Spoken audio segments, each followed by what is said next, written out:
Hallo graad 12. Vandag gaan ons voortgaan met momentum. Ons het die vorige les gaan kyk wat is momentum en die veranderinge momentum. En vandag gaan ons 'n bietjie verder kyk na momentum in terme van Newton se tweede wet, as ook 'n bietjie na botsings. So met die vorige les het ons gevra wat is momentum? Ons het gesê momentum is die produk van 'n voorwerp se massa en sy snelheid. En ons het ook bevestig met 'n formule en dan ook dat hy 'n rigting het met 'n eenheid. En ons het ook 'n bietjie gaan kyk na veranderinge momentum. Vandag gaan ons kyk na Newton se tweede wet in terme van momentum. Dit sê die netto krag wat op 'n voorwerp inwerk is gelyk aan die tempo van verandering van momentum van die voorwerp in die rigting van die krag. So daai is die formule wat ons sal gebruik vir momentum in terme van Newton se tweede wet. As ons daai formule net 'n bietjie verander en ons vat die tyd oor en ons maal dit met die krag, sê dit dan vir ons delta P is F netto maal jou verandering in tyd. Daai verandering in P gaan ons nou 'n nuwe woord voorgee. Dit is impuls of verandering in momentum. So ons het al momentum bevestig. Ons het bevestig dat P is gelyk aan m maal v, so jou momentum is jou massa maal jou snelheid. Ons het bevestig uit 'n eenheid van kilogram meter per sekonde met 'n rigting. Ons het ook bevestig die verandering momentum is jou massa maal verandering in snelheid. En vandag gaan ons nou die Newton 2 inbring. Hierdie stelling staan bekend as die impuls momentum stelling. So as ons dit herrangskik, is dit jou netto krag maal jou delta T, wat dan jou delta P gee.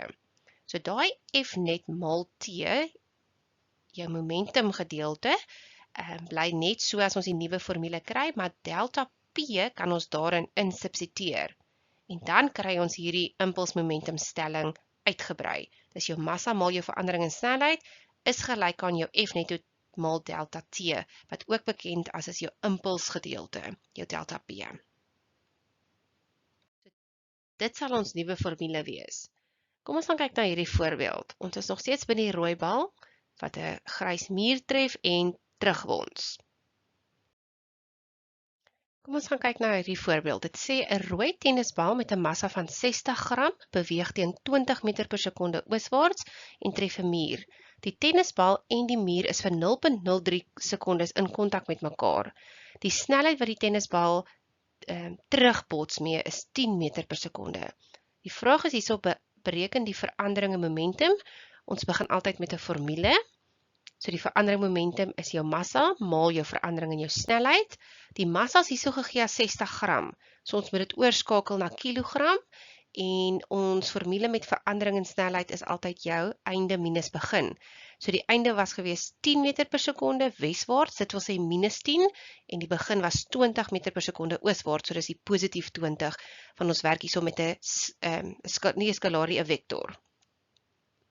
Dan kry ons minus 1.8 kg per sekonde en ons weet ons kan nie dit los in daai minus nie, ons moet hom 'n positief maak en 'n rigting bysit. So dis 1.8 kg per sekonde na links.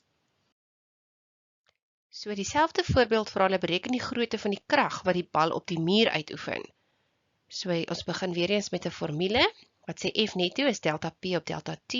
Ons het delta P bepaal as 1.8 en die kontaktyd is 0.03. So jou netto krag is 60 Newton. Ek het nou geen rigting hierby gesit nie, want hulle vra slegs die grootte van die krag, maar van Newton 3 weet ons, die krag van die bal op die muur en die muur op die bal sal presies dieselfde wees, is net die rigting wat sal verander.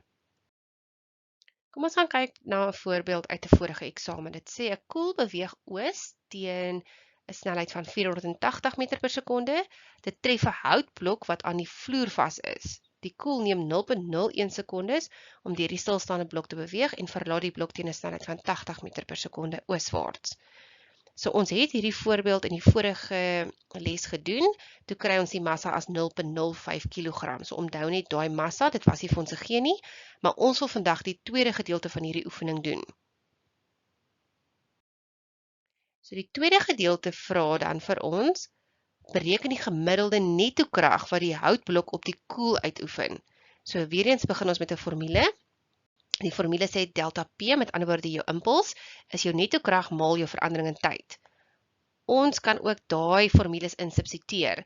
Dis nie altyd nodig om dit te wys nie, maar ons gaan dit sommer dadelik begin met die substitusies. Die massa wat vir ons gegee word hierso is 0.05, ons het in die vorige som bereken, en dan die beginsnelheid is 480 meter per sekonde, en dan die eindsnelheid is 80 meter per sekonde, ons weet dis in dieselfde rigting, so beide positief, en dan die kontaktyd 0.01 sekondes. So ek het al daai gaan insubstitueer, en nou kan ek die netto krag gaan bereken, wat 2000 Newton weswaarts is. Kom ons gaan kyk dan nog 'n voorbeeld uit 'n ou eksamen. Hulle vra die grafiek hieronder verteenwoordig die netto krag wat op 'n voorwerp oor 'n tydperk uitgeoefen word en ons moet nou die area onder die grafiek gaan bereken. So dit is nie delta y oor delta x nie, dit is gewoonlik die gradiënt. Om 'n area onder 'n grafiek te bepaal, moet ons dit maal. So dis y maal x, y in die geval is netto krag en x is ons tyd. So F netto maal tyd is jou onbekende, wat in die geval delta P is van ons formuleblad, so die antwoord hierso is definitief B. Wees versigtig vir die lokval, dis nie die tempo van verandering momentum nie, tempo verwys na delta T. Ek wil julle graag bekendstel in 'n nuwe formule, dit is ook delta P voor die tyd is gelyk aan delta P na die tyd. Dit staan ook bekend as die beginsel van behoud van lineêre momentum. Ons gaan nou daarby kom. So die kernwoorde hierso sal wees botsings, of meer botsings van twee voorwerpe in 'n reguit lyn.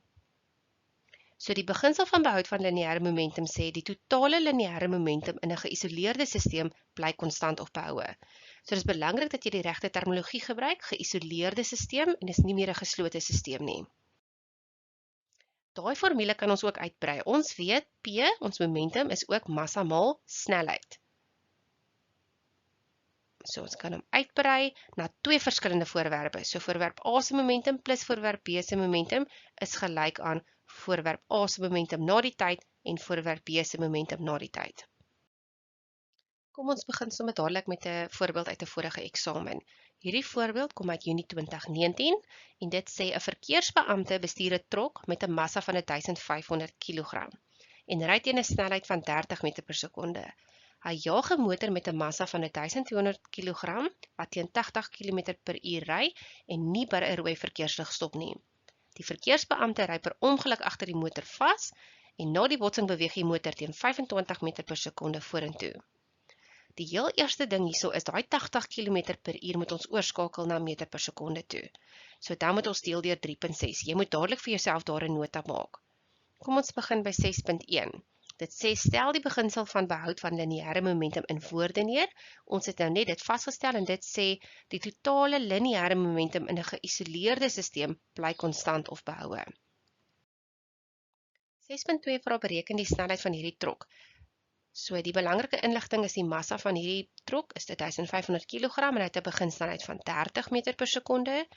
Die motor het 'n massa van 1200 kg en 'n snelheid van 22,22. Onthou ons het daai 80 oorgeskakel na meter per sekonde. En na die tyd beweeg die motor teen 25 meter per sekonde vorentoe. Soos gewoonlik begin ons met 'n formule. Delta P voor die tyd is gelyk aan delta P na die tyd, so ons lineêre momentum formule, die behoud van lineêre momentum, en ons kan hom 'n bietjie uitbrei. So massa A is dan die geel, 1500 kg met sy beginsnelheid van 30. Massa B is 1200 kg in pers met sy beginsnelheid van 22,22. En na die tyd het ons slegs een snelheid en die ander een is onbekend. Jy kan dit dan gaan uitwerk en die onbekende snelheid sal dan wees 27,78 meter per sekonde in dieselfde rigting, omdat hy ook positief is, so hy gaan nog steeds vorentoe. Kom ons begin nou by 6.3. Dit vra bereken die verandering in momentum van die motor.